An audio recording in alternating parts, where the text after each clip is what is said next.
Hai hai biologi lovers, kembali lagi bertemu KKR. Hari ini kita akan spesial ngebahas soal apa saja sih yang biasanya keluar di PTS Biologi seputaran pelajaran semester 1. Jadi yang pertama nih, yang paling umum banget keluar itu adalah biasanya perbedaan antara sel prokariotik dan sel eukariotik. Jadi kalau kalian ketemu soal seperti ini, jawabannya adalah membran inti atau kita sebut juga dengan karioteka. Kemudian organel sel yang berfungsi sebagai tempat penghasil energi. Organel selnya itu juga ada di sel ini ya. Coba KKR gedein. Jadi kalau ditanya yang mana KKR, yang jawabannya adalah mitokondria yang ini nih. Ini adalah tempat organel sel yang bisa menghasilkan energi. Oke, di sini juga ada ya. Jadi kalau ditanya sel hewan punya mitokondria, sel tumbuhan punya enggak KKR? Punya ya. Jadi mitokondria itu dimiliki oleh keduanya.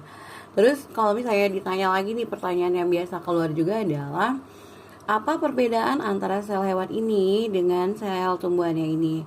Perbedaannya adalah ada 5 organel sel. Kita bahas yang di tumbuhan dulu. Tumbuhan punya namanya plastida atau kloroplas yang ini nih. Lihat bentuknya itu di dalamnya kayak burger numpuk gitu ya. Kloroplas itu hanya khusus pada sel tumbuhan, tidak ada pada sel hewan. Fungsinya apa kak? Fungsinya untuk fotosintesis, tempat menghasilkan amilum. Itu juga sering banget nih keluar soal kayak gini ya.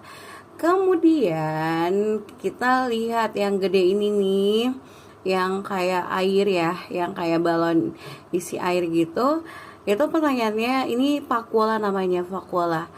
Vakuola ini hanya dimiliki oleh sel tumbuhan, fungsinya adalah tempat menyimpan cadangan makanan ya, dan dia menstabilkan cairan di dalam sel.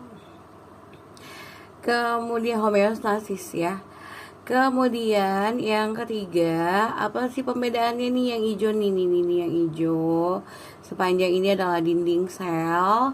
Dinding sel itu hanya khas pada sel tumbuhan, fungsinya untuk melindungi, dan kalau pada tumbuhan itu terdiri dari selulosa ya. Oke. Kemudian apa yang dimiliki sel hewan tapi tidak dimiliki oleh sel tumbuhan? Yang pertama adalah kita akan ketemu dengan lisosom. Ini nih lisosom. Lisosom ini fungsinya sebagai pencernaan ekstraseluler pada sel, atau dia sebagai antibodi ya. Kemudian yang kedua itu ada organel